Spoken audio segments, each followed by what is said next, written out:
In this video, we are going to look at the fourth chapter, Equality for All, in our test-driven development example here. Now, we refactored our dollar object to be, I'm using air quotes, value objects. It's kind of an older term, but still somewhat applicable to modern Java development because the dollar object just essentially holds a value. So values of 5 and 10 would be represented as two different objects. So if you need a different value, you create a different object. So you need every different value is going to be a different object. Now, because it is a air quotes value object, we need to be able to tell if two objects are equal. So if we have two dollar objects that have been initialized with 5, they should be equal. Now, the default Java equals is just going to say, are these two objects the same object sharing the same memory location? So we can't use that. So we need to override that.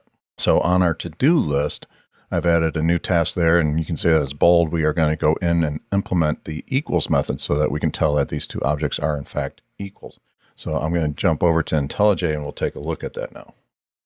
So we're going to come in and create a new test. So to do this on OS X, you use Command N, which brings us this dialog, and we say test method, and we are going to say test equality.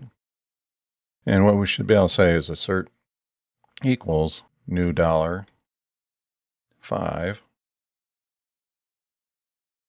So we have two objects that we're initializing, and in theory, we want this to be true, that they do in fact equal each other. So let's go ahead and run our test, and we will see that even though there is equality implemented on Java, because that does come from the default object, we can see here that they are in fact two different objects, so the assertion fails. So let's come back here to our dollar object. Now what we want to do is public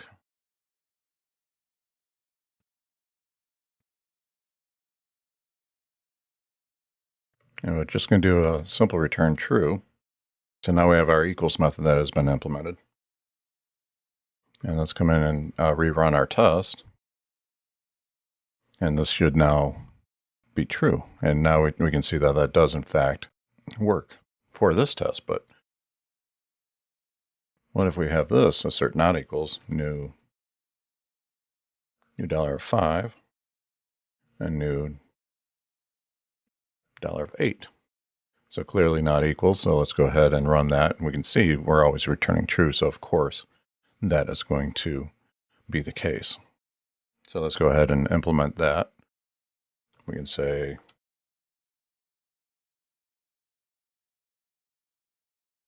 so we're going to do cast of the object to $.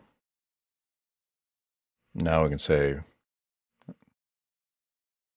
like so.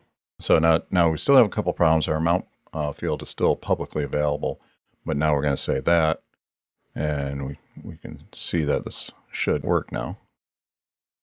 So now we can see that we have two test cases that we set up, and let's double check that. So now we can see we have two test cases set up, new $5 and 5, so we have the same objects, and then we are using the assert not equals. So we have two different dollars, one of 5 and one of 8. So now our implementation is in fact working. So what we can do is, if you are studying this, you can see that there's still some problems with our code. So if I passed a null in here, that would definitely go kaboom. If I passed a non-dollar object in here, that would go kaboom too. So we're not happy about that at all. But what we are going to do is hold on to those thoughts.